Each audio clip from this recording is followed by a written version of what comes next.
Shalom, and welcome to a message for the Parsha for Parshat Chayei Sarah.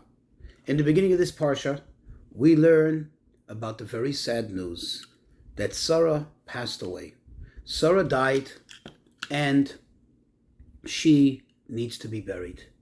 Avraham goes to the people of Ches. Who are the people of Ches? These are the people who own the land of Hebron, the city of Hebron, the place which Avraham chose, what we know today as the cave of the patriarchs, because he was privy to the fact that Adam and Chava, Adam and Eve, were in fact buried there.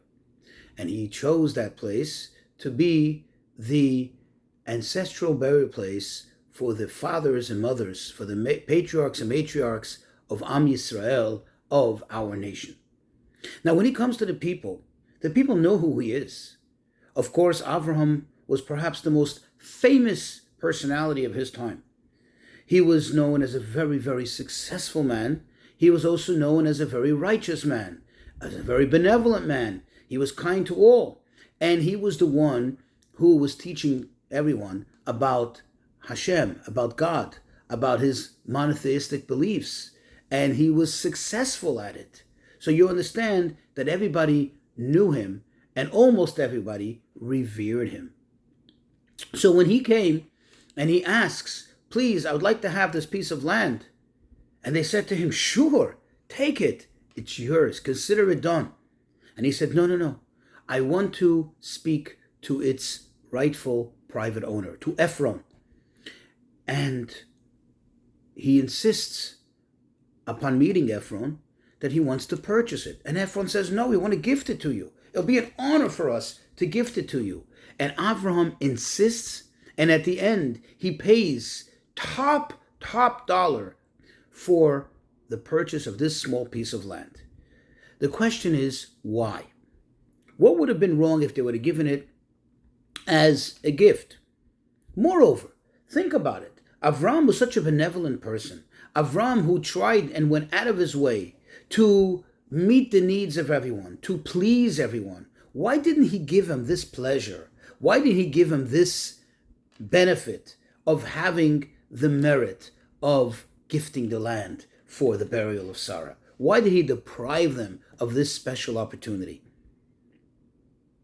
The answer is because in the laws of acquisition, when we learn in the Talmud about how one acquires something, how one becomes the rightful owner of something, so we know that when one takes, in other words, takes possession of something, that becomes his. So in a case of a gift, for example, when one wills it to give you a gift, and you now take it, you take possession of it, it becomes yours. And that's irreversible, that's irrevocable. If that person decides afterwards they have remorse and they decide that they want it back, they cannot change it. Once you've acquired it, it's yours. They allowed you to acquire it, it's yours. And it becomes entirely yours. Now, if you choose, you can gift it back. If you choose, you can sell it. Or if you choose, you can never give it back to the person. It's yours. It's rightfully yours. And of course, with a purchase, you give money. You now take ownership of the thing. It becomes entirely yours. What is the difference?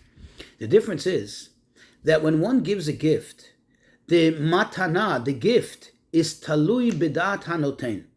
Literally translated is dependent in the mind of the giver.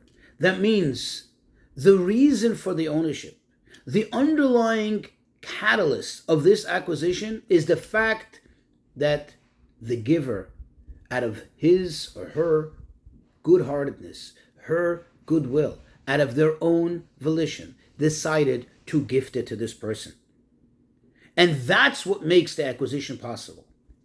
So for that matter, at any given time, whenever you look at the recipient, even though it's entirely theirs, but there is always a little air of the giver in it. There's a little air of the giver's willingness and decision to gift to this person that is involved in the ownership.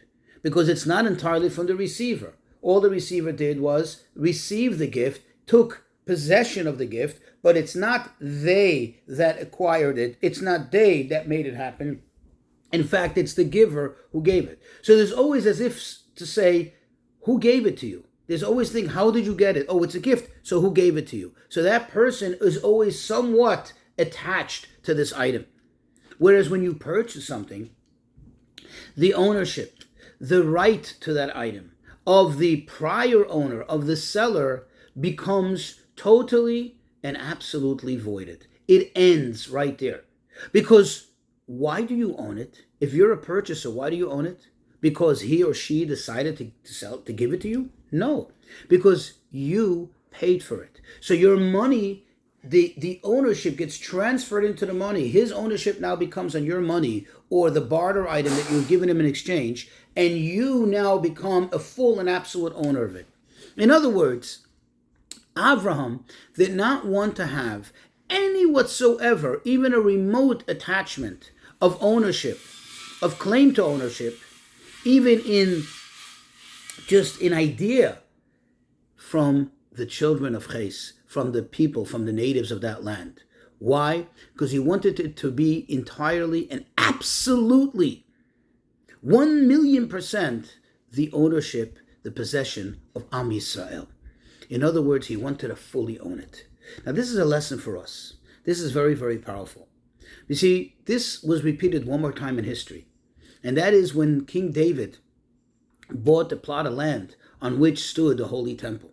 Again, he insisted on buying it, even though Aravna, the king of the Yevus, insisted on giving it as a gift. He felt it was an honor to give it as a gift to the Jewish people. And King David refused, and he wanted to purchase. And it's for the very same reason. And this teaches us something. When it comes to eternal matters, when it comes to matters of holiness, when it comes to matters that really are supposed to belong to us, we have to make it entirely ours.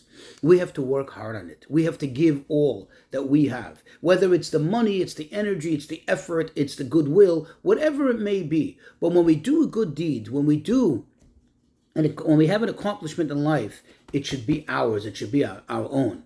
It seems sometimes easier if it's just given to us.